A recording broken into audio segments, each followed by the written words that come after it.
அனைவருக்கும் வணக்கம். டிஆர்பியில் வந்திருக்கக்கூடிய மிக முக்கியமான அப்டேட்ஸ், அடுத்து என்ன நோட்டிஃபிகேஷன் வரப்போகுது என்பது குறித்து பார்க்கலாம். எல்லாருமே நிறைய பேர் கேட்கக்கூடிய கேள்வி என்ன அப்படின்னாக்க, யூஜிடிஆர்பி எப்பொழுது வரும், பிஜிடிஆர்பி எப்பொழுது வரும், காமன் டெட் பொதுவாக எல்லாருமே எழுதக்கூடிய டெட் தேர்வு எப்பொழுது வரும், இந்த கேள்வி எல்லாருமே கேட்குறீங்க. ஸோ இதுக்கான பதிலையும் இந்த வீடியோவில் பார்க்கலாம். முதல்ல இப்போ பார்த்திங்க அப்படின்னாக்கா, காலேஜ் டிஆர்பி என்று அழைக்கக்கூடிய அந்த டிஆர்பி தேர்வுக்கான ரிசல்ட் ஆனது வெளியிடப்பட்டிருக்கு. ஸோ அந்த தேர்வில் யாராவது எழுதிருந்தீங்க அப்படின்னாக்கா உங்களுடைய மதிப்பெண்களை நீங்கள் உடனடியாக பார்க்கலாம். அதில் யாரெல்லாம் செலக்ட் ஆகியிருக்காங்க அப்படின்ற லிஸ்ட்டை நீங்கள் பார்த்துக்கலாம். காலேஜ் டிஆர்பி ரிசல்ட் வெளியிடப்பட்டிருக்கு. ரெண்டாவதாக பார்த்திங்க அப்படின்னாக்கா ஒரு ஒரு ஒரு நெகட்டிவான செய்தி தான், பட் இருந்தாலும் தெரிந்து கொள்ளுங்கள் என்பதற்காக இந்த விஷயத்தை சொல்கிறேன். 2017 பாலிடெக்னிக் டிஆர்பி நடந்துச்சு. அதில் முறைகேடுகள் நடந்திருக்கு அப்படின்னு சொல்லிட்டு அமலாக்கத்துறை வழக்கு பதிவு செய்து 156 பேரை வந்து கைது செய்திருக்காங்க. இது எல்லாமே உங்களுக்கு தெரிஞ்சிருக்கும். ஸோ அந்த பாலிடெக்னிக் டிஆர்பியில் இந்த மாதிரி முறைகேடு பண்ணி அவங்க வந்து ஃபேக்கான OMR ரெடி பண்ணியிருக்காங்க. அதே மாதிரி டைரெக்டாக வந்து மார்க்கையே கரெக்ஷன் பண்ணி ரிசல்ட் வெளியிடும்போது மார்க்கை கரெக்ஷன் பண்ணி ரிசல்ட் வெளியிட்டிருக்காங்க. ஸோ இது வந்து கண்டுபிடிச்சிருக்காங்க. இதனால் கொஞ்சம் பணம் இதெல்லாம் கைப்பற்றிருக்காங்க. ரைட், காலேஜ் டிஆர்பியில் நடந்த முறைகேடுகள் கண்டுபிடிக்கப்பட்டது. பாலிடெக்னிக் டிஆர்பியில் நடந்தது 2017 நடந்தது கண்டுபிடிச்சிருக்காங்க. இப்போ காலேஜ் டிஆர்பியோட ரிசல்ட் வந்திருக்கு. அது ஒரு மகிழ்ச்சியான செய்தி.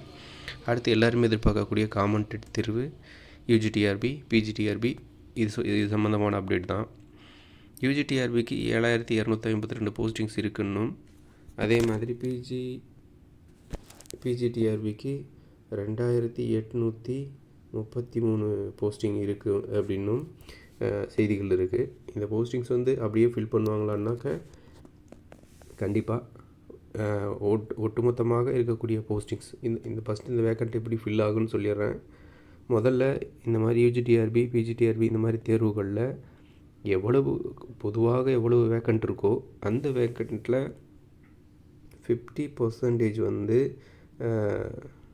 ப்ரொமோஷன், அதாவது இடைநிலை ஆசிரியர்லேருந்து பட்டதாரி ஆசிரியராக போகிறவங்களுக்கும், பட்டதாரி ஆசிரியர்லேருந்து பிஜி டீச்சர்ஸாக போகிறவங்களுக்கு 50%, அந்த ப்ரொமோஷன் படி போகிறவங்க 50%, நேரடி நியமனத்திற்கு 50%. நேரடி நியமனம் மீன்ஸ் இந்த தேர்வு எழுதி பாஸ் பண்ணிவிட்டு நேரடியாக பணியில் சேரக்கூடியவங்களுக்கு 50% வேக்கன்சியும் பிரிப்பார்கள். அப்படியாக அந்த 50%ல் தான் நம்மளாம் தேர்வு எழுதி ஆசிரியராக வரும். ரைட்டுங்களா? சரி, ஓகே. இப்போ இந்த தேர்வுகள் எதெல்லாம் முதல்ல வரும், எந்த தேர்வு அதிகபட்சமாக நடத்த போகிறாங்க, எது எப்போ நடத்துவாங்க? ஏன்னாக்க ஆனுவல் பிளானர் கொடுத்துருக்காங்க. அந்த ஆனுவல் பிளானர் சரியாக இல்லை. அந்த ஆனுவல் பிளானர் இருக்கிற மாதிரி நடக்காது. நியூ ஆனுவல் பிளானர் கொடுப்பாங்களா? இந்த மாதிரி நிறைய பேர் கேட்குறீங்க. கண்டிப்பாக அப்படி கிடையாது. நல்ல தெளிவாக புரிஞ்சுக்கோங்க. இந்த ஆண்டு உறுதியாக வரக்கூடிய தேர்வு என்னென்ன அப்படின்றத பார்த்துக்கோங்க. டெட் தேர்வு அப்படின்றது கண்டிப்பாக வரும்.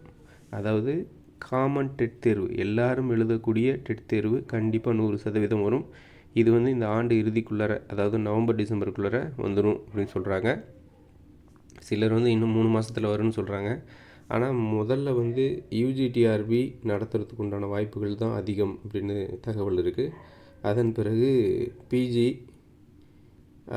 அதன் பிறகு டெட், இந்த 3 தேர்வும் உண்டு.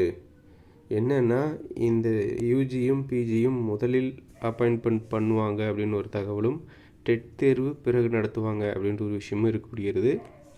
ஆனால் இப்போ முதல்ல இந்த காலேஜ் டிஆர்பிக்கான ரிசல்ட் அடுத்தடுத்த டிஆர்பியில் அடுத்தடுத்த பணிகள் நடந்துகிட்டே இருக்குங்க. காலேஜ் டிஆர்பிக்கான ரிசல்ட் விட்டுட்டாங்க. அதே சமயம் ஸ்பெஷல் டெட்டு நடத்துவதற்குண்டான வேலைகள் நடந்து கொண்டிருக்கிறது.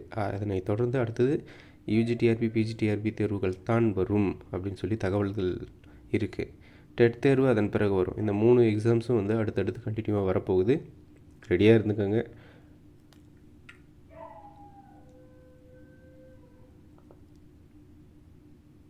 தேர்வு நடைமுறையில் இதுவரை எந்த மாற்றமும் அதாவது பணி நியமன நடைமுறையில் இதுவரை எந்த மாற்றமும் கொண்டு வரல.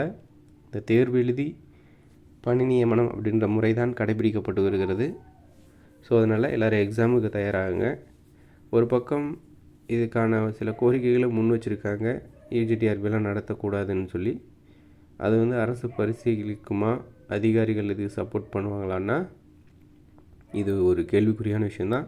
இப்போதைக்கு தேர்வு இருக்குது, தேர்வுக்கு தயாராகணும், இது ஒன்று தான் வழி அப்படின்னு நினச்சி படிங்க. அப்படி இல்லாமல் நேரடியாக பணி நியமனம் பண்ணாலும் சந்தோஷம்தான். ஆனால் அதுக்கான பாசிபிலிட்டிஸ் கம்மி. ஆனால் தேர்வு எழுதி பணி நியமனம் பண்ணுறதுக்கான பாசிபிலிட்டிஸ் மிக மிக அதிகம் என்ற அப்டேட்டோடு இந்த வீடியோ முடிச்சுக்கிறேன். ஸோ அடுத்தடுத்து அப்டேட் வந்து டிஆர்பியில் வந்துகிட்டே இருக்குது. மேலும் புதிய தகவல்களுடன் அடுத்தடுத்த வீடியோக்களில் சந்திக்கிறேன். நன்றி.